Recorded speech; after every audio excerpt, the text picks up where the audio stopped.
Oi, gente, tudo bem? Começando aqui a terceira temporada do Desfazendo Nós, um podcast do Tribunal Regional do Trabalho da 4ª Região em parceria com o Grupo de Estudos Gênero, Violência e Sexualidades da URGS, gravado aqui no Sejude, e a gente vai falar sobre representatividade de gênero, né, Valdete? Isso, gente, a gente escolheu, até em razão do debate atual que está acontecendo sobre o fato de que alguns espaços públicos no Brasil seguem sendo não predominantemente masculino, mas quase exclusivamente masculino, fazer essa terceira temporada discutindo representatividade de corpos femininos e femininos na sua pluralidade, né, não apenas mulheres, no sentido, digamos, mais ortodoxo da palavra, mas as mulheres em todas as suas multiplicidades, como as pessoas trans ocupam os espaços públicos das mais diferentes matizes,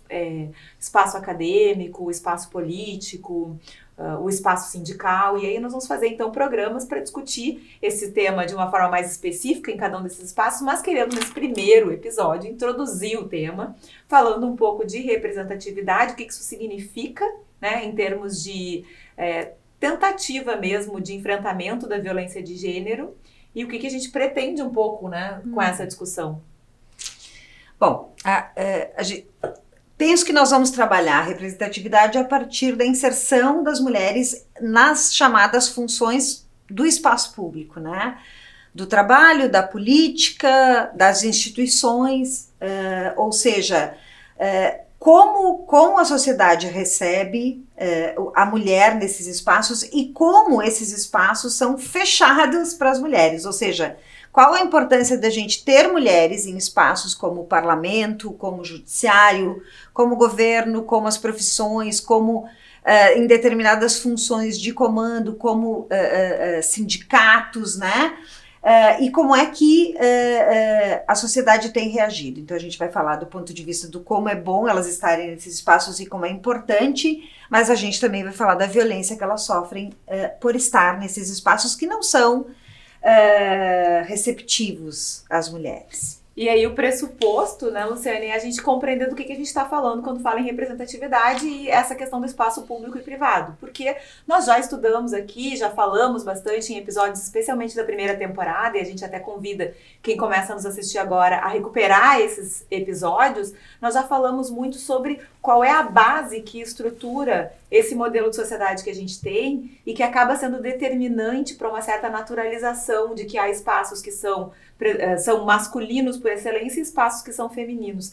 E nessa base que nos estrutura e que, de algum modo, é importada de forma violenta da Europa com a invasão que nós sofremos e, portanto, é uma marca daquilo que a gente chama Brasil, nessa estrutura está muito definido um espaço feminino como sendo aquele do âmbito doméstico, ou seja, as mulheres são ensinadas, inclusive, a estarem dentro dos espaços de casa e se saírem para a rua, no máximo que seja para fazer trabalho diretamente relacionado ao cuidado de crianças, ao cuidado de idosos. E o espaço público é destinado aos homens.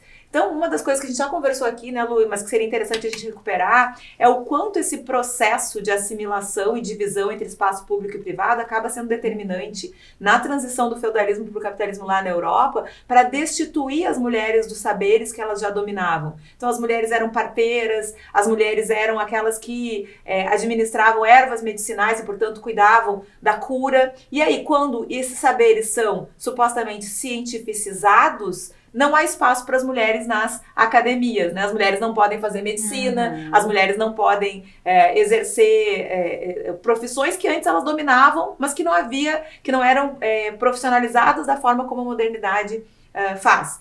E como isso é importado para cá e acaba criando uma espécie de cisão entre as vivências que já existiam entre os povos originários aqui, nos quais também havia em vários deles, uma predominância dos saberes femininos em atividades que depois foram lidas como atividades pertencentes ao espaço público, e como essas mulheres foram sendo retiradas, foram sendo colocadas cada vez mais para dentro do espaço doméstico, de tal modo que no Brasil, por exemplo, a gente por muito tempo não permitiu que as mulheres trabalhassem em troca de salário, e quando elas começaram a poder ocupar o espaço de trabalho remunerado, era com a dependência da outorga marital, né? Ou o pai ou o marido tinham que autorizar a mulher a exercer determinadas profissões. As mulheres por muito tempo não puderam fazer várias faculdades, tudo isso a gente já de algum modo comentou em episódios anteriores, mas isso tem tudo a ver com o nosso mote dessa terceira temporada, que é a representatividade, porque é justamente essa cultura que naturaliza o fato de que as mulheres não ocupam da mesma forma, com a mesma eficiência,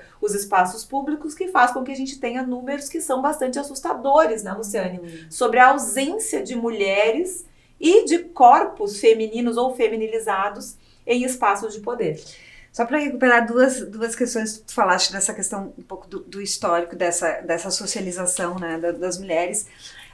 No Brasil, durante o período varguista, né, onde estava se construindo a ideia de uma nação brasileira, uma nação trabalhadora brasileira e tal, as mulheres foram fundamentais no exercício desse projeto político, porque elas estavam autorizadas, de certa forma, a trabalhar no espaço produtivo, mas a elas era atribuída, através de uma larga campanha de mídia do governo, que elas eram as responsáveis por construir e criar e gestar e parir esta nova nação brasileira. Então, ao mesmo tempo que se permitia às mulheres trabalhar no produtivo, se atribuía a essas mulheres a função de reprodução de uma nação. Então, assim, esse trabalho da casa, né, que tu referiste, Valdete, é interessante que começa um processo, dentre vários, mas o que me lembrei agora, começa um processo da medicina, por exemplo,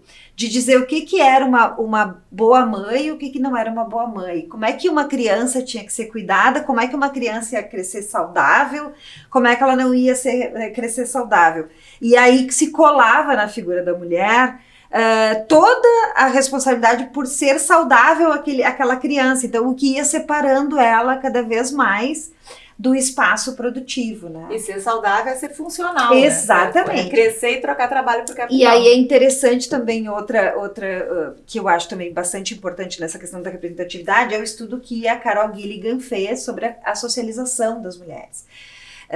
Carol Gilligan o estudo dela pega crianças, né, meninos e meninas, e ela então durante muitos anos estuda os comportamentos para saber como é que essas diferenças de racionalidade, assim, do pensar, vão se projetar para o futuro. E aí ela diz o seguinte, que as meninas são socializadas para serem afetivas, para se colocarem no lugar do outro, para ter empatia pelo outro, né? Para ceder o lugar, mas assim, também para essa coisa da empatia pelo outro, da solidariedade pelo outro. E os homens e os meninos são socializados para uma racionalidade de autonomia, ou seja, eu tenho que estar desprendido de toda e qualquer amarra para estar no mundo, para produzir. E aí o interessante é que essa socialização atribuída para as mulheres, que hoje a gente resgata como um mote importantíssimo para a política, que é o afeto, que é a empatia pelo outro, que é o se colocar no lugar do outro, ela foi sendo direcionada exatamente para isso, para abdicar do lugar, para sair do lugar e para deixar o lugar vazio para que o homem autônomo pudesse ocupar. Então é interessante como o processo de representação, inclusive daquilo que é importante para uma boa política, digamos assim, que é essa coisa da empatia, do poder olhar para o outro, do poder se colocar no lugar do outro, foi transmutada para uma abdicação de espaço, né? Com uma frase que agora não se ouve mais, mas que era muito, muito, muito repetida, né? Por trás de um grande homem sempre tem uma grande mulher. Exato. Quer dizer, a mulher tem que ficar na sombra para que o cara possa, então, exercer a política, né? E aí, o político, toda a ideia do que interessa para a polis, fica, e é muito interessante que a Luciane traz, porque fica ao mesmo tempo sob as costas das mulheres, que as mulheres têm que dar conta de fazer com que a família funcione, essa família capitalista que vai gerar os novos trabalhadores, mas ao mesmo tempo não pode aparecer na cena política, tal como ela é colocada no espaço público. E claro que a gente tem que somar aqui toda a questão da racialização dos corpos que acontece com a invasão europeia nas Américas, que vai determinar um outro discurso para os corpos negros, especialmente para os corpos das mulheres negras. Então, o que a gente está dizendo aqui vale, mas se soma a um outro discurso que desumaniza esses corpos negros e indígenas, e que, então, para essas mulheres nem vai ser isso. Não vai ser o papel de organizar a sociedade, de parir a nova nação, né? Essas vão ter a função de limpar, de cuidar, de alimentar essa sociedade brasileira que se pretende uma sociedade branca, porque a gente também já conversou aqui com vocês sobre isso, as políticas públicas de branqueamento e de atualização do racismo seguem sendo feitas mesmo após 1888 e com muita eficiência, né, para naturalizar também essa ideia de hierarquização desses corpos. Então, quando a gente fala sobre representatividade, essas duas coisas se somam. É toda uma cultura que atribui ao feminino e ao masculino papéis diferentes e que faz do feminino aquele corpo destinado ao espaço doméstico e do masculino um corpo destinado ao espaço público, e aos corpos racializados indígenas, corpos que precisam não ocupar nenhum desses dois espaços. Na verdade, estando nos dois de forma o mais transparente possível, né? Eles não podem ser notados, eles precisam existir. Mas eles precisam existir como corpos que servem. E isso, que parece uma forma, e é claro, é um recorte, é uma forma quase estereotipada de colocar a questão, é um pressuposto importante para a gente poder depois analisar as hipóteses, os casos concretos de representatividade, né? Hoje a gente selecionou para falar com vocês, até porque a discussão recente sobre a possibilidade e a assunção, né, de um novo corpo num espaço de poder que é fundamental dentro da conjuntura de poder que nós vivemos no Estado Democrático de Direito, que é os poucos corpos que ocupam a mais alta corte, né, do Poder Judiciário brasileiro, que é o STF, o Supremo Tribunal Federal. Nós selecionamos esse assunto e nesse tema a gente consegue ver muito nitidamente o que nós estamos tentando colocar aqui para vocês, porque nós temos uma maioria expressiva de homens e só corpos brancos. Vamos lá, então, os dados do STF, né, Valdete? Vamos lá. Diz aqui que em 134 anos de história, o STF teve 172 ministros homens e apenas 3 mulheres. Essas 3 mulheres são, respectivamente, a ministra Carmen Lúcia, nomeada pelo presidente Lula em 2006, a ministra Ellen Grace, que foi nomeada pelo presidente, então presidente Fernando Henrique, em 2011, e a ministra Rosa Weber, nomeada pela presidente Dilma Rousseff em 2011. A Ellen Grace em 2000, na verdade. 3 mulheres. Eu fiz também uma pesquisa para saber quantos ministros, desses homens mesmo, saíram ou são egressos da Justiça do Trabalho, que é um outro tema da questão da representatividade do trabalho no STF. E aí encontrei só 4 ao longo de toda essa história. A gente só teve 4 ministros, dentre eles a ministra Rosa Weber, egressos da Justiça do Trabalho. O que significa não? E agora a gente está perdendo a oportunidade de uma nova nomeação de mulher. Existe um apelo da sociedade para que seja uma mulher negra, e me parece que já não vai ser, porque os cotados para serem nomeados para a STF são todos homens brancos. Já não foi, porque a gente não sabe exatamente quando que esse episódio vai exato. rolar. A princípio, eu acho que será um homem branco, né? E essas 3 mulheres brancas, né? 3 mulheres brancas. Vamos lá, assim, não tem muito jeito delicado de falar isso, né? Quando a autoridade máxima do país, assim, num regime presidencialista, que é o presidente da República, não houve o apelo da sociedade de nomear uma mulher negra para o STF, isso não é só um ato isolado de não nomear uma mulher negra para o STF. Isso tem uma repercussão na sociedade violentíssima. Significa dizer o quê? Não precisa eleger mulheres para o parlamento, não precisa ter mulheres nos sindicatos, não precisa ter mulheres em cargos de direção nas empresas, não precisa, entende? Por quê? Porque o homem, quando for legal, ele já representa todo mundo. Quando esse cara que eu estou escolhendo, ele já te representa. E assim a gente vai naturalizando a invisibilidade de determinados setores, grupos da sociedade, né? Mulheres negras, etc., o que faz com que também seja naturalizada a subrepresentação dessas pessoas. Seja do ponto de vista das instituições, do poder público, seja do ponto de vista do mercado de trabalho, né? Então eu estou dizendo o quê? Que, bom, a representação da justiça máxima da Corte Constitucional do Brasil é masculina e branca, né? Isso é representação. Isso não é algo que a gente possa minimizar e dizer, não, é um cargo político. Aí vamos lá para a notícia. Eu li hoje, antes de vir para o podcast. Bom, o que este governo pensa fazer? Existe uma ministra no STJ nomeada neste governo, ministra Daniela, que é uma mulher branca, que então, para 2029, quando a ministra Carmen Lúcia se aposentar, ela então seria nomeada. Ou seja, a gente substituiria uma mulher por outra, ou seja, para continuar tendo uma mulher, né? Então, assim, isso é tratado não como representatividade, isso é tratado como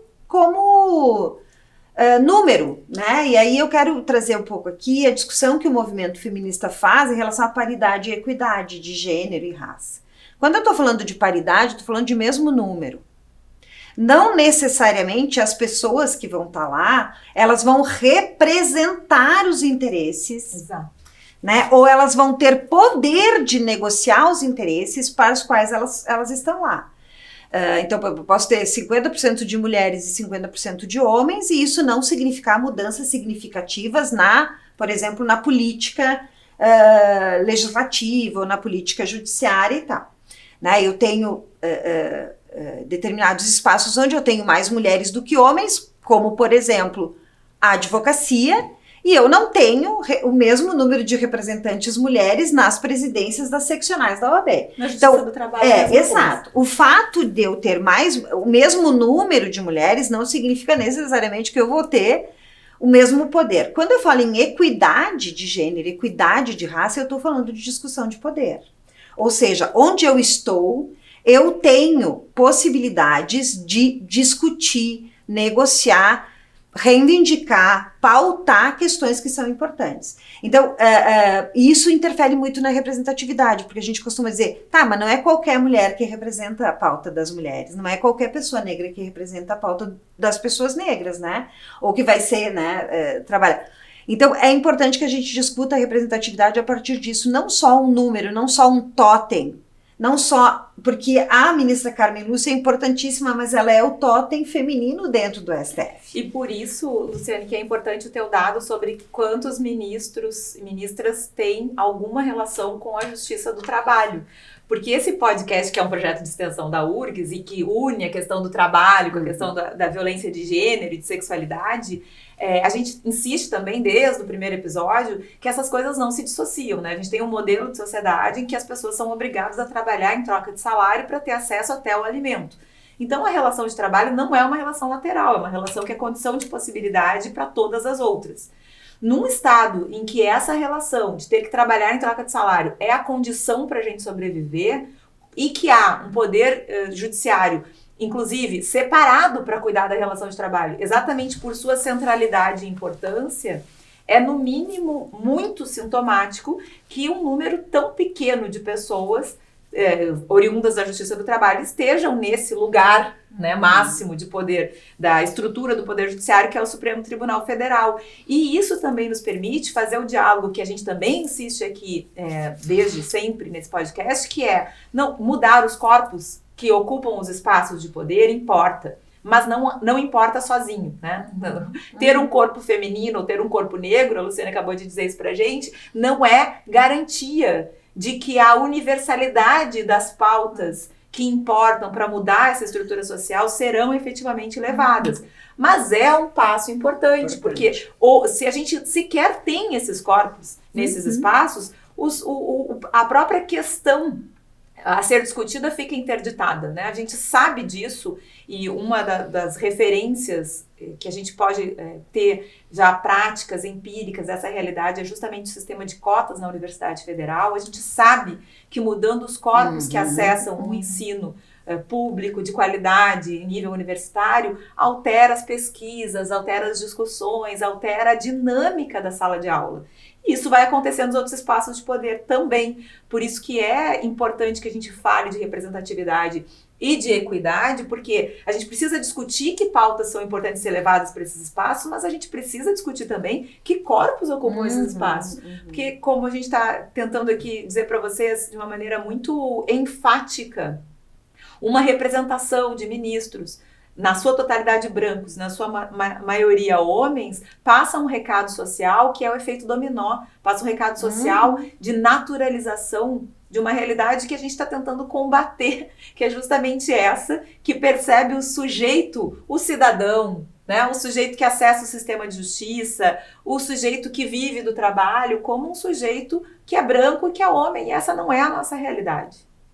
A gente costuma, brincadeira interna do feminismo, tipo assim, precisa vir um homem branco para dizer que isso é legítimo, para que a sociedade entenda que é legítimo, que é mais ou menos a discussão que estão fazendo agora sobre o aborto e as manifestações do ministro Barroso e do ministro Moraes a favor, né, dessa questão. Mas essa questão da paridade é bastante importante. Eu lembro que quando o Brasil começou a discutir ali no final da década, enfim, começo dos anos 2000, as ações afirmativas, as cotas, né? Existia muita resistência. Ah, não, por quê? Porque nós somos uma sociedade meritocrática. Na verdade, a gente quer que as pessoas, mas assim, a defesa era que as pessoas tinham que chegar por seus méritos. E aí eu lembro muito bem que a discussão que a gente fez, e que ainda bem que foi vitoriosa, é o seguinte: bom, nós não conseguimos democratizar os espaços espontaneamente. Então o Estado tem que vir e democratizar os espaços através das cotas. Então nós temos que ter estudantes negros nas universidades, indígenas nas universidades, né? Por quê? Porque isso, a convivência, o trânsito da diversidade, ela é importantíssima, porque ela vai desconstruindo estereótipos, né? Ela vai desconstruindo imagens que foram coladas, imagens e definições de outros grupos que foram coladas, mesmo de forma irracional e mesmo muito intencionalmente, mas assim, que vão sendo construídas, que são imagens distorcidas desses grupos. Então é muito importante. Tem uma professora, desculpe, eu esqueci o nome dela, mas uma professora trans da URSS, que diz o seguinte: tem que ter mulher trans dando aula, para desmistificar a ideia de que mulher trans, tu entende, só tem um tipo de papel na sociedade, que é o de prostituição, por exemplo. Claro, então assim, a convivência é importantíssima. Então assim, por que se faz, por que eu trago essa coisa da paridade, da equidade? Porque a paridade é muito importante. É muito importante que a sociedade se acostume a ouvir vozes femininas, a ver imagem, ver mulheres negras, né? E no judiciário isso é muito importante, porque a gente tem um protocolo com perspectiva de gênero publicado, tem um protocolo antidiscriminatório publicado, e a gente não consegue reflexo. Eu acho que a democracia precisa de reflexo, na verdade, né? Então, vou pegar esse teu gancho da democracia para dizer que se a gente esquecesse tudo que a gente já falou até aqui em todos os episódios e pensasse que esse não é um episódio que discute a questão da violência de gênero e sexualidades, né? Nós estamos só falando de democracia, né, Lu? Bom, se nós estamos falando de democracia, a própria forma de organização do Estado de Direito, quando ele se reparte em 3 poderes e, no caso do judiciário, cria estruturas de poder, essas estruturas de poder, especialmente no campo das cortes superiores, é uma estrutura representativa, né? Tá falando de representatividade. O que é a Corte Suprema? O Supremo Tribunal Federal é uma corte composta por 11 ministros e ministras que vão decidir como interpretar e aplicar a legislação, cada vez de forma mais eficiente, no sentido de determinar mesmo o discurso do Poder Judiciário e, por consequência, do Estado, especialmente desde a Emenda 45, com a ideia de súmulas vinculantes, teses, temas, etc., que tem que representar a sociedade brasileira. Esse é o discurso. Então, ainda que nós não estivéssemos falando aqui da necessidade de paridade e equidade para que haja uma perspectiva mais feminista do convívio social, nós poderíamos estar falando que é preciso que a Corte, o Supremo Tribunal Federal, tenha uma representação da sociedade brasileira. E a sociedade brasileira é formada por, no mínimo, metade de corpos que são femininos ou feminilizados, mais da metade. Então, qual é a representatividade se eu só tenho lá, e mais da metade da população brasileira é formada por corpos negros e indígenas. Qual é a representatividade, então, de uma corte constitucional que só tem homem branco, né? E tem uma mulher branca hoje nos seus quadros e o resto são homens brancos. E está representando qual sociedade? Né? Que sociedade é essa? Não é a brasileira, com certeza. Não, não é. Não é a brasileira. Eu acho que é isso, né, Valdete, para dar um pontapé inicial nessa discussão da representatividade. A gente vai ter episódios sobre a questão da representatividade política, que eu acho muito importante, porque a gente tem uma série de legislações que são voltadas à mulher, mas que são pensadas por homens, por exemplo, né? E para corpos masculinos. Para corpos masculinos. A gente vai falar sobre representatividade sindical, ou seja, como é que está a questão da representatividade destes outros corpos no movimento sindical, em vários episódios. Então, essa nova temporada é para discutir democracia, representatividade, e eu vou repetir, a democracia tem que ser um reflexo, eu tenho que olhar para os lugares, eu tenho que me sentir representada, e hoje não só uma representação abstrata de quem eu sou.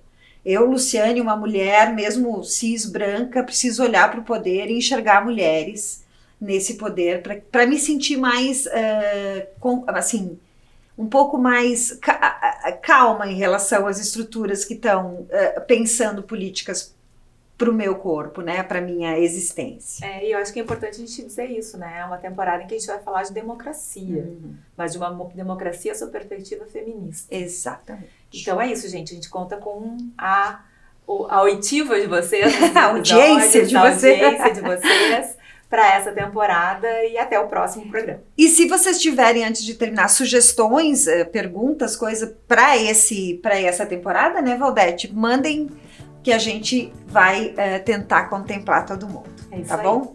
Até Beijo. mais, gente.